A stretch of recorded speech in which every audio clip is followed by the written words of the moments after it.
Ganda! What's up, Pablong people? Maraming salamat, Ate Vice, for being here tonight. Grabe yung paandar mo. Hindi ka naman nag-ready masyado para dito, no? Alam mo, hindi ko alam kung nakakatuwa yun para sa ibang tao itong suot ko, hindi. Kasi, bago ako pumunta rito, magkasunod kami ng magkatabi kami ng dressing room ni Sir Gary. Kumatok ako, magbibigay pugay ako. Pagbukas ng pinto na takot, oh!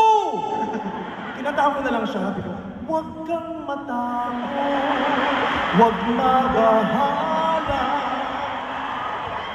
Natakot siya, Day. Oh. Pero syempre, concert mo. Yes. Special. Opo. Hindi ba yung putyo-putyo? Nakakaya naman sa audience mo. Buong ka ng crowd tonight. Oo naman. Mabigat ba tong headdress mo? Ha? Mabigat ba to? Mabigat, pero mas may mabigat pa akong dinadala kaysa dyan, kaya hindi ko na rin naman siya nararamdaman. Dahil nga special ka, kailangan special ang itsura ko. Hindi tayo pwedeng pupunta rito na akala mo naman manunood o kung saan lang tayo pupunta. Kailangan special dahil itong gabing ito ay hindi mo makakalimutan. Hindi namin makakalimutan. Kaya dapat tayo din mismo, ako mismo, pag nakita nila ako, hindi ako pwedeng forgettable. Kailangan itong itsura ko. Yes! Diba? Ganun yun, pag magko-concert ka, since hindi ito ang last mo, makinig ka sa akin. Kasi ilang beses ko na itong pinuno, alam ko na ang mga ginagawa. Oo naman. Ilang beses mo na napuno? Madami na. Actually, same date tayo. Ganito rin ako last year. Oo, yes. Oo. Puno din yung sa akin kasi sinabay ko sa bigayan ng 4-piece at saka tupad.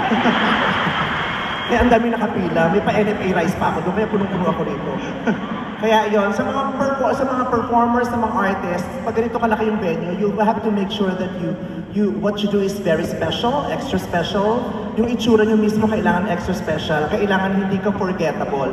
Kailangan hindi ka nila pwedeng makalimutan sa ginagawa at sa itsura mo pa lamang. Na kahit si Mayor Alice Go, hindi ka makakalimutan.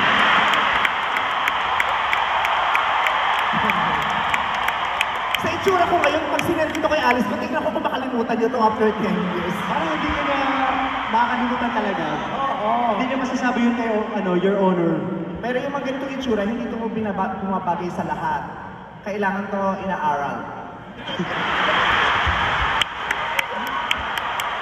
Katrin, tawang-tawa, Katrin, ha? Pero, nako, ikaw talaga? Oh, Ang laki-laki mo na, no? Dati, Diyos ko, ang liit-liit mo. Paano mo nakitang nakilala? Nag-guess ka sa Gigi ngayon, ang laki-laki mo na. Ang dami mo nang ipinapakitang kakaiba. Yung huling sayaw mo kanina, yung nagkaganon. Diyos ko! paano? Sabay-sabay sa pato. Pag ako nagko-concert dito, naka 1,000 jokes na ako, hindi pa nagtitiyan. Pero ikaw gumano ka.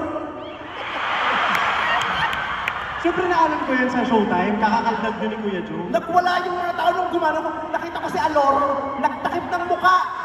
Na para bang miss na miss niya na yung mga gano'n, na ang tagal niya ng huli na. Diba?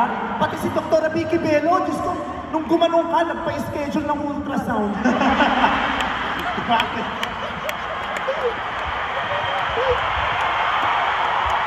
Grabe! Nung gumanong ka talaga, nakita ko si Dr. Bello, pinicture no? Tapos pagpikit ni Hayden, Zino. Kerry, di ba ito? Dax, di ba, Doktora?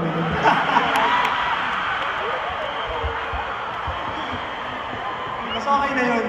Pero ang galing. Paano ulit yung paano yung ganon? Ay, hindi. Hininaan mo, mas malakas yung kanina. Tapos may babae kang ginanon eh. Paano, Alora, Lika, ginawa niya ito sa babae kanina eh. Ginawa niya yung kanina. Siyempre, Alora, ikaw na lang pwede kasi ako may asawa na ako. Si Chi, may something. Si Catherine, tahimik lang siya, dyan lang siya, hindi siya pwede tumayo. Kaya ako sinasabi. Tahimik lang siya, masakit ko dyan, hindi siya pwede tumayo. Alora, dito sa taas para makita na nakakarami. Diyos ko, yung ganyang mukha, dapat nakikita ng lahat. Yung ganyang kaganda, huwag mo yung tinatago yan. Ayan, oh, nakita mo yung kanina, di ba may partner siya, tapos yung nagaganon siya. Oh, paano yun? Ba't ka nakaabahan? Wala pa man din, handang-handa ka na. Paano yun? Paano yun? Oh. Nakatalikot yung babae doon. Ha? Natalikot? Ano ba? Naka siya dito. Ay, nakasandal doon. Sumandal ka. Tapos, ayaw? Naku, mabibitin si Alora. Huwag ka mag-alala. Akong bahala. Sa akin ka.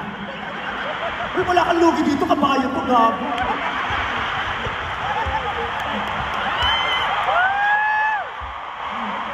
Sumusi ka pa sa akin, Alora, ha? Uy!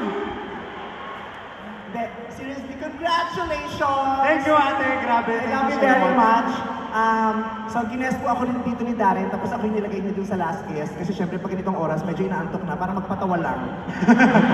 Kailangan ako mapayaso ng ganitong oras.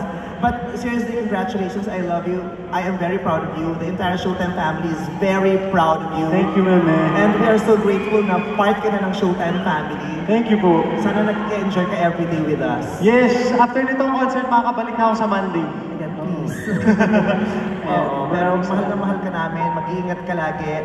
Gawin mo lahat ng gusto mo na makakapagpasaya sa'yo at makakapagpapasaya sa'yo, sa fans mo, sa pamilya mo, sa lahat ng mga mahal mo sa buhay.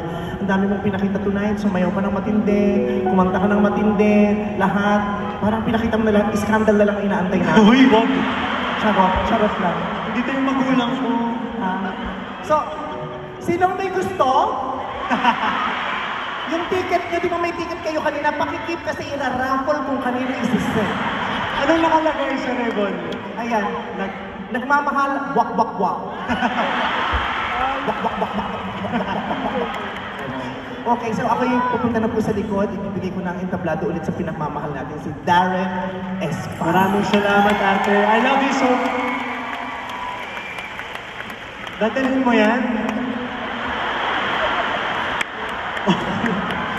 Self-service dito, wala kayong budget. Thank you, meme. Diyan ka pala, ba't di ka nauna doon, putang.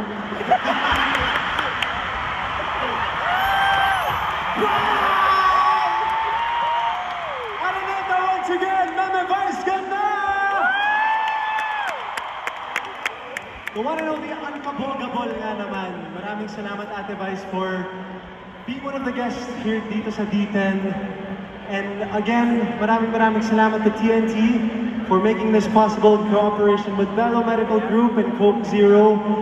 Sa mga nauuhaw na ba kayo sa dance prod namin? Kasi ako, gustong-gusto ko na ng Coke Zero, pero mamaya pa, after nito. Whew, we're almost nearing the end of the night, and I wish it would never end. But of course, tonight has been truly one for the books. Maraming salamat po to each and every one of you. 10 years ago, nagsisimula pa lang akong mangarap.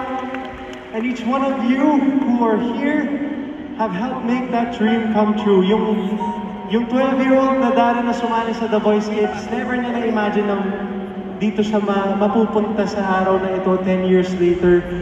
You know, the future may be uncertain, but I'm sure that I'll always be in love with music. And tonight is just the beginning of so many beautiful things ahead. And I know I won't be alone on that journey. Alam ko, kasama ko pa rin po kayo. My dear Darren Addicts, my family,